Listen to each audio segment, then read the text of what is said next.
नमस्कार साथियों व प्यारे बच्चों। आर्ट्स हिंदी क्लास में आपका एक बार फिर स्वागत है। आज हम आर्ट्स हिंदी क्लास के माध्यम से सर्वनाम, उसकी परिभाषा और उसके भेदों के बारे में विस्तार से समझेंगे। साथियों, इससे पहले यदि आपने आर्ट्स हिंदी क्लास चैनल को सब्सक्राइब नहीं किया है तो यूट्यूब चैनल पर जाकर आर्ट्स हिंदी क्लास टाइप कीजिए, उसको सब्सक्राइब कीजिए। सबसे पहले वीडियो पाने के लिए बेल आइकन दबाइए। वीडियो को अंत तक देखिए, लाइक, कमेंट एवं शेयर कीजिए। आज हम बात करेंगे सर्वनाम की। सर्वनाम भी हमारे पद परिचय में एक महत्वपूर्ण भूमिका निभाते हैं और इनके बारे में हमें विस्तार से जानकारी होनी चाहिए, तभी हम पद परिचय को अच्छी प्रकार से कर पाएंगे। बच्चों, सर्वनाम और उसके भेद इस प्रकार से हैं। सबसे पहले हम सर्वनाम की परिभाषा को देखते हैं। सर्वनाम का अर्थ होता है सबका नाम। जो शब्द सभी नामों के स्थान पर प्रयुक्त हो सकते हैं वे सर्वनाम कहलाते हैं। ये एक साधारण सी भाषा में बताया है। अब इसकी हम जो परिभाषा देखेंगे उसको इस प्रकार से देखेंगे कि संज्ञा के स्थान पर आने वाले शब्दों को सर्वनाम कहते हैं। अर्थात जो शब्द संज्ञा के स्थान पर प्रयुक्त किए जाते हैं वो सर्वनाम होते हैं। जैसे मैं, हम, तुम, आप, वह, कोई, कुछ, कौन, क्या, जो, सो आदि, ये सभी सर्वनाम हैं। अब मैं यहाँ एक वाक्य लेता हूँ और उस वाक्य में जिस प्रकार से मैंने इसमें लिखा है, बताया है, वो और उसके बाद उसमें जहाँ पर हमने सर्वनाम का प्रयोग किया है उन दोनों में भिन्नता मैं बताना चाहूँगा।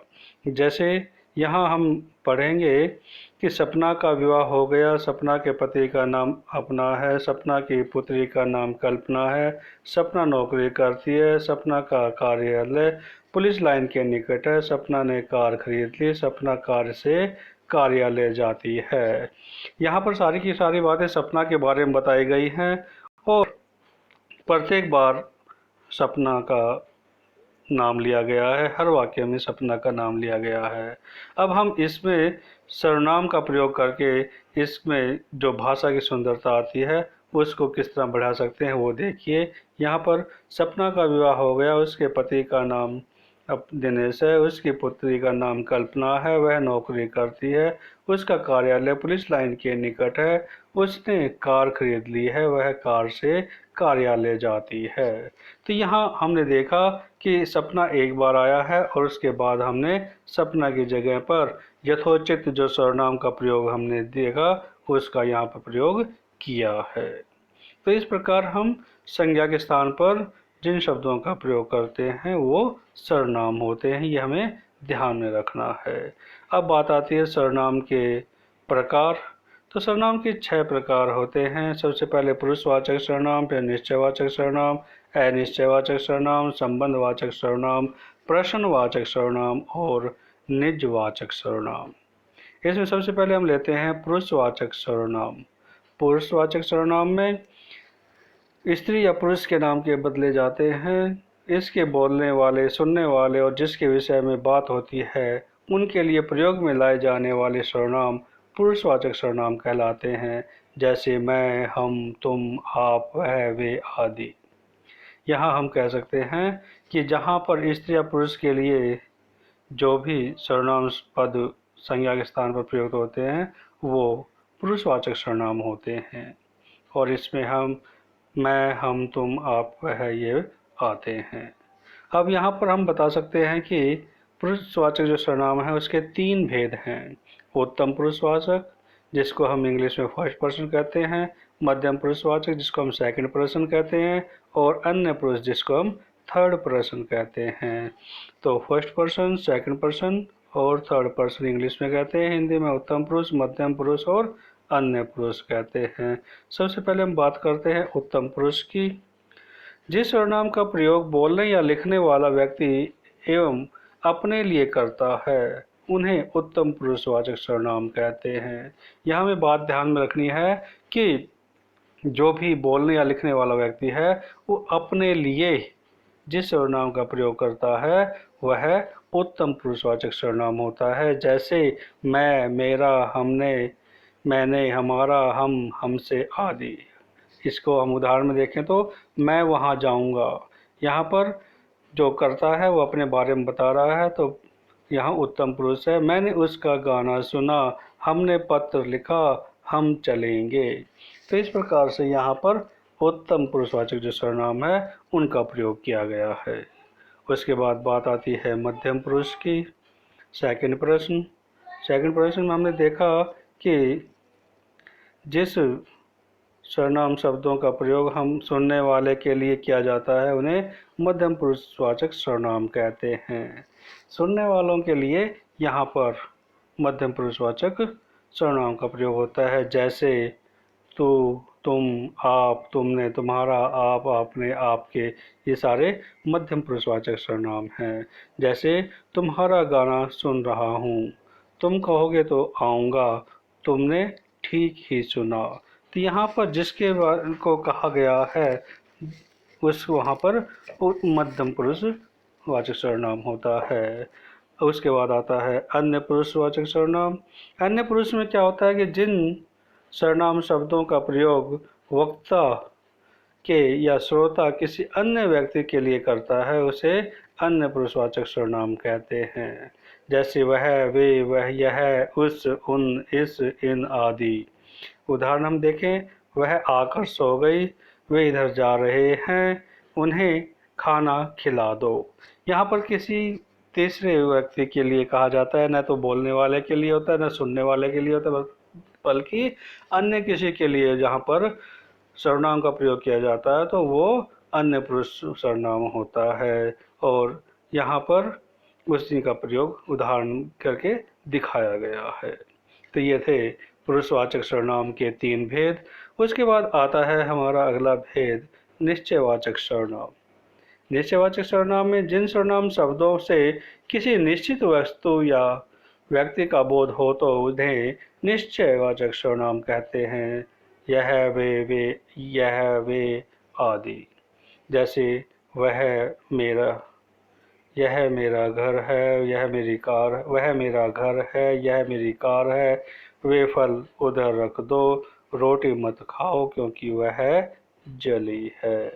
तो यहाँ पर हम देखें तो जो भी चीज़ निश्चित है जिसको हम बता सकते हैं कि ये वस्तु या ये व्यक्ति हमसे जुड़ा हुआ, हमसे संबंधित है, या इसका ये जो चीज़ है ये निश्चित है, इसमें किसी प्रकार की कोई वो नहीं है कि अलगाव नहीं है, या कोई ऐसी नहीं है कि जहाँ पर भ्रांति हो, तो वहाँ निश्चयवाचक सर्वनाम होता है। उसके बाद अनिश्चयवाचक सर्वनाम। अनिश्चयवाचक सर्वनाम निश्चयवाचक का बिल्कुल विपरीत होता है। यहाँ पर जिस सर्वनाम शब्द से किसी निश्चित व्यक्ति, वस्तु या घटना का बोध न हो उन्हें अनिश्चयवाचक सर्वनाम कहते हैं। जैसे कोई, कुछ, किसी आदि। जहाँ पर निश्चित ना हो कि यह है या वह है, इसकी जगह कोई है, कई हैं, कुछ है, किसी का है, तो वहाँ पर कोई निश्चित नहीं है, तो वहाँ पर अनिश्चयवाचक सर्वनाम है। जैसे दरवाजे पर कोई खड़ा है, कौन खड़ा है ये हमें नहीं पता लेकिन कोई खड़ा है। दूध में कुछ गिर गया है, दूध में कुछ गिरा तो है लेकिन हमें ये नहीं पता क्या गिरा है।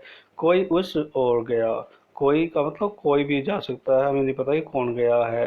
किसी ने कूड़ा फेंका, किसी ने कूड़ा फेंक दिया, हमें नहीं पता कि वो कूड़ा किसने फेंका है, किसी स्त्री ने फेंका है, पुरुष ने फेंका है, या दिनेश, महेश, सुरेश किसने फेंका है, किसी ने फेंक दिया, तो वहाँ पर अनिश्चय है। वहाँ पर ये बात स्पष्ट नहीं हो रही कि किसके द्वारा क्या काम किया गया या किसने क्या किया है, वो अनिश्चय, इसलिए वहाँ पर अनिश्चयवाचक सर्वनाम है। इसके बाद आगे आता है हमारा संबंधवाचक सर्वनाम। संबंधवाचक सर्वनाम में दो शब्दों के परस्पर संबंध का बोध कराने वाले शब्द संबंधवाचक सर्वनाम कहलाते हैं। जैसे जो, सो, जैसा, वैसा, जिसने, उसने आदि, ये सारे के सारे संबंधवाचक सर्वनाम हैं। उदाहरण हम देखें, जिसकी लाठी उसकी भैंस, जिसकी उसकी, यहाँ पर उसमें संबंध बता दिया गया। जैसा बोओगे वैसा काटोगे, यहाँ पर भी आपस में संबंध है। जैसी करनी वैसी भरनी, जो बोले सो निहाल। यहाँ पर आपसी दो शब्दों का संबंध जो है वो दिखाया गया है, इसलिए यहाँ पर संबंधवाचक सर्वनाम है। इसके बाद अगला आता है हमारा प्रश्नवाचक सर्वनाम। जैसे कि इसके नाम से ही हमें बोध हो रहा है, जहाँ पर प्रश्न पूछा जाए, प्रश्न का बोध हो, वहाँ पर प्रश्नवाचक सर्वनाम होता है। इसकी हम और परिभाषा देख लेते हैं। जिन सर्वनाम शब्दों से किसी प्राणी, व्यक्ति, वस्तु आदि के विषय में प्रश्न किया जाता है उन्हें प्रश्नवाचक सर्वनाम कहते हैं।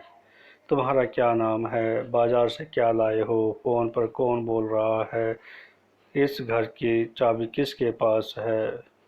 तो ये सारी की सारी बातें प्रश्न के रूप में पूछी गई है। यहाँ हम एक बात बताना चाहेंगे, कौन का प्रयोग किसी प्राणी का चेतन जीवों के लिए, क्या का प्रयोग किसी वस्तु या अचेतना के लिए होता है। ये बात हमें ध्यान रखनी है कि कौन जो है वो जीवित चेतन जीवों के लिए होता है और किसी जो है वो किसी वस्तु या अचेतन वस्तु के लिए होता है। इसके बाद अगला जो भेद है वो है निजवाचक सर्वनाम। जो सर्वनाम कर्ता के साथ अपनत्व दर्शाने के लिए किए जाते हैं उन्हें निजवाचक सर्वनाम कहते हैं। जिन शब्दों से अपनापन दर्शे वहाँ निजवाचक सर्वनाम होता है। निज स्वयं का, खुद का, अपनापन जो होता है वो, इसके लिए क्या प्रयोग किया जाता है, स्वयं, खुद, अपने आप आदि इन शब्दों का प्रयोग किया जाता है। जैसे उदाहरण हम यहाँ देखें, वे अपने आप घर लौट आएंगे, वह खुद चला आएगा, वह स्वयं अपना काम कर लेगा, उसने अपने आप को धोखा दिया। तो ये बातें यहाँ पर हम देखते हैं कि जहाँ पर निजता की बातें, अपनेपन की बातें, अपने अपनत्व की बात आए वहाँ निजवाचक सर्वनाम होता है। और एक यहाँ पर बात और बता देना चाहता हूँ कि आप शब्द का प्रयोग पुरुषवाचक और निजवाचक सर्वनाम दोनों में होता है। आप कल दफ्तर नहीं आए थे, ये मध्यम पुरुषवाचक आदरसूचक में हो गया। आप मेरे पिता श्री बसंत सिंह हैं, यह अन्य पुरुष आदरसूचक परिचय देते समय हो गया। ईश्वर भी उन्हीं का साथ देता है जो अपनी मदद आप करता है, निजवाचक सर्वनाम हो गया। तो इस तरह से आप जो है वो उसका प्रयोग यहाँ पर दिखाया गया है। निजवाचक सर्वनाम का रूप आप है, लेकिन पुरुषवाचक के अन्य पुरुष वाले आप से इसका प्रयोग बिल्कुल अलग है। यह कर्ता का बोध है पर स्वयं कर्ता का काम नहीं करता। पुरुषवाचक आप बहुवचन में आदर के लिए प्रयुक्त होता है, जैसे आप मेरे सिर आंखों पर हैं, आप क्या राय देते हैं। किंतु निजवाचक आप एक ही तरह दोनों वचनों में आता है और तीनों पुरुषों में इसका प्रयोग किया जा सकता है। निजवाचक सर्वनाम आपका प्रयोग निम्नलिखित अर्थों में हो सकता है, आप देखिए इसको। निजवाचक आपका प्रयोग किसी संज्ञा या सर्वनाम के अवधारण निश्चय के लिए होता है, जैसे मैं आप वहीं से आया हूँ, मैं आप वही कार्य कर रहा हूँ। आपका मतलब मैं खुद ही वही काम कर रहा हूँ। उसके बाद में निजवाचक में आपका प्रयोग दूसरे व्यक्ति के निराकरण के लिए भी होता है, जैसे उन्होंने मुझे रहने को कहा और आप चलते बने और औरों को नहीं अपने को सुधार रहा है। सर्वसाधारण के अर्थ में भी आपका प्रयोग होता है, जैसे आप भला तो जग भला, अपने से बड़ों का आदर करना उचित है। अवधारण के अर्थ में कभी कभी आपके साथ ही जोड़ा जाता है, जैसे मैं आप ही चला जाता हूँ, मैं यह काम आप ही कर लूँगा। अब यहाँ पर कुछ रूपांतरण है सर्वनाम के लिंग वचन कारक, जो इसको हम संज्ञा के माध्यम से पढ़ चुके हैं, तो उनको एक बार हम देख लेते हैं। सर्वनाम का रूपांतरण पुरुष वचन और कारक दृष्टि से होता है। इनमें लिंग भेद के कारण रूपांतरण नहीं होता, केवल पुरुष वचन और कारक के आधार पर होता है। वह खाता है, वह खाती है। संज्ञाओं के स्थान समान सर्वनाम के भी दो वचन होते हैं, एक वचन और बहुवचन। पुरुषवाचक और निश्चयवाचक सर्वनाम को छोड़ शेष सर्वनाम विभक्ति रहित बहुवचन में एक वचन के समान रहते हैं। सर्वनाम में केवल 7 कारक होते हैं। संबोधन कारक नहीं होता है। कारकों की विभक्तियां लगने से सर्वनाम के रूप में विकृति आ जाती है, जैसे मैं, मुझको, मुझे, मुझसे, मेरा, तुम, तुम्हें, तुम्हारा, हम, हमें, हमारा, वह, उसने, उसको, उसे, उससे, उसमें, उन्होंने, उनको, यह, इसने, इसे, इसने, इन्होंने, इनको, इन्हें, इनसे, कौन, किसने, किसको, किसे। ये सारी व्यक्तियों को यहाँ पर बताया गया है। उनकी जो विकृति है, जो इस प्रकार से उन्हें विकार उत्पन्न हो जाता है, वो भी यहाँ पर स्पष्ट किया गया है। अब हम बात करते हैं सर्वनाम का पद परिचय की। पद परिचय में सर्वनाम का किस तरह से क्या महत्वपूर्ण भूमिका होती है, क्या कौन सा रोल होता है, वो हम यहाँ देखेंगे। सर्वनाम का पद परिचय करते समय सर्वनाम, सर्वनाम का भेद, पुरुष, लिंग, वचन, कारक और अन्य पदों से उसका संबंध बताना पड़ता है। उदाहरण, वह अपना काम करता है। इस वाक्य में वह और अपना सर्वनाम है, इनका पद परिचय होगा। किस प्रकार होगा, ये यहाँ पे बताया गया है। पुरुषवाचक सर्वनाम, वह क्या है, पुरुषवाचक सर्वनाम, अन्य पुरुष, पुल्लिंग, एक वचन, कर्ता कारक, करता है क्रिया का कर्ता। दूसरा जो इसमें है वो है अपना। अपना कौन सा सर्वनाम है, निजवाचक सर्वनाम, अन्य पुरुष, पुल्लिंग, एक वचन, संबंध कारक, काम संज्ञा का विशेषण। तो इस प्रकार से हम लिंग, वचन, कारक के आधार पर, सर्वनाम के भेद के आधार पर पद परिचय में प्रयुक्त सर्वनाम पद का परिचय दे सकते हैं। और साथियों, यही समझाने के लिए हम एक एक विषय को ध्यान से पढ़ने की कोशिश कर रहे हैं। संज्ञा में हमने संज्ञा के भेद पढ़े, उसके बाद में लिंग, वचन, कारक अच्छी तरह से समझने का प्रयास किया है। अब सर्वनाम को हम अच्छे प्रकार से समझने का प्रयास कर रहे हैं। और ये सारी की सारी बातें जब हम समझ लेंगे कि संज्ञा के स्थान पर प्रयुक्त होने वाले शब्दों को क्या कहते हैं, सर्वनाम कहते हैं। फिर सर्वनाम के कितने भेद हैं, सर्वनाम के जो रूप हैं उनको किस प्रकार से हम प्रयुक्त करते हैं, और जब वाक्य में जो सर्वनाम पद प्रयुक्त होते हैं उनको हम किस प्रकार से परिचित करा सकते हैं, व्याकरणिक कोटियों के आधार पर उनका परिचय दे सकते हैं।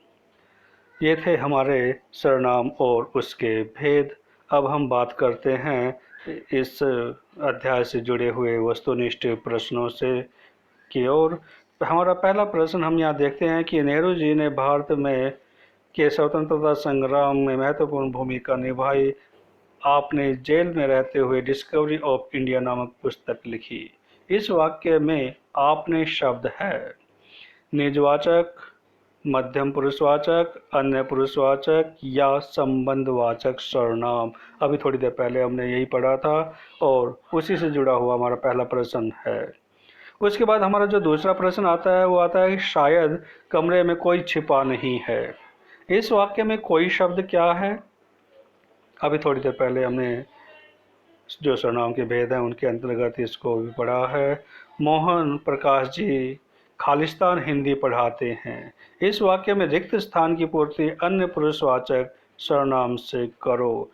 इसमें क्या है, मुझे, तुम्हें, उन्हें या हमें। इस उचित जो सर्वनाम है उसका प्रयोग आप यहाँ पर करेंगे। अगला प्रश्न है निम्नलिखित में से किस विकल्प में सभी सर्वनाम पुरुषवाची हैं।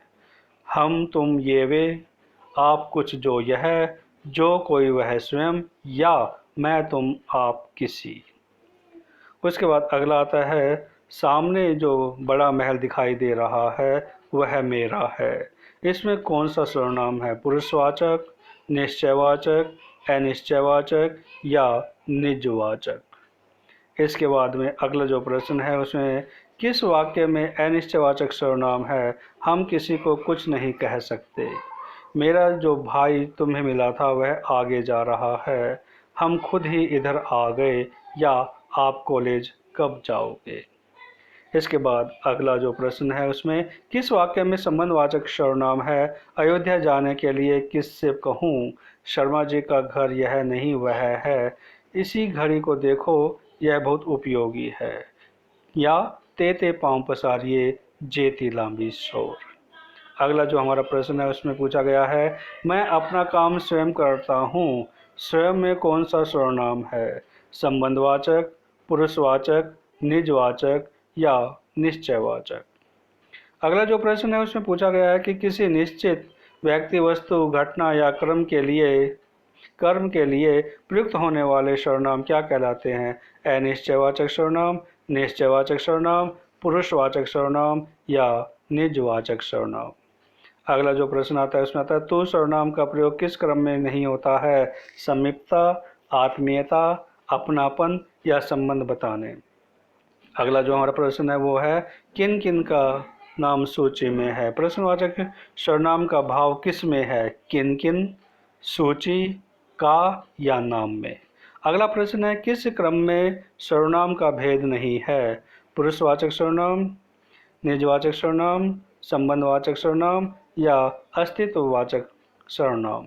अगला है किस क्रम में निजवाचक सर्वनाम नहीं है? वह अपने आप ही विद्यालय गया, मैं अपना काम स्वयं करता हूँ, किन किन का नाम सूची में नहीं आया या वह स्वतः समझ जाएगा। अगला है उसे क्या पता जिसे कभी कोई कष्ट न हुआ हो में कौन सा सर्वनाम है? संबंधवाचक, निजवाचक, प्रश्नवाचक या अनिश्चयवाचक। और हमारा अंतिम प्रश्न है किस क्रम में निश्चयवाचक सर्वनाम का सही उदाहरण है? अरे नालायक, तू इधर क्या कर रहा है? इस पुस्तक को देखो, यह कितनी उपयोगी है। कोई कुछ भी कहे, मैं हमें क्या, आपका शुभ नाम क्या है? तो ये थे हमारे कुछ अभ्यास स्वरूप प्रश्न जिनका उत्तर हम हमारी अगली आने वाली जो विशेषण संबंधी वीडियो है जिसमें हम विशेषण और उसके भेदों को विस्तार पूर्वक समझेंगे, उसके अंत में हम इन प्रश्नों का उत्तर देंगे। इसके बाद आज बात करते हैं हम हमारी जो पिछली वीडियो थी कारक संबंधी, उससे जुड़े हुए जो प्रश्न पूछे गए थे उनके उत्तरों का। तो इसमें पहला प्रश्न जो था उसका उत्तर है, पहले का उत्तर है 8, दूसरे का कर्ता कारक, तीसरे का कर्म कारक, चौथा का, पांचवा का कर्ण कारक, छठे का अपादान कारक, सातवें का संबंध कारक, आठवें का अपादान कारक, नौवें का को, 10वें का कर्म कारक, 11वें का संबंध कारक, 12वें का अपादान, 13वें का संप्रदान, 14वें का कर्म कारक, 15वें का इस कृपा के लिए, 16वें का राम की एक पुस्तक, 17वें का कर्ता कर्म, 18 का संप्रदान, 19 का कर्म और 20 का करने वाला। ये थे हमारे कारक संबंधी जो हमने वस्तुनिष्ठ प्रश्न पूछे थे उनके उत्तर। और दोस्तों हमारी जो अगली वीडियो आएगी उसमें हम विशेषण और उसके भेदों को विस्तार पूर्वक समझेंगे। धन्यवाद।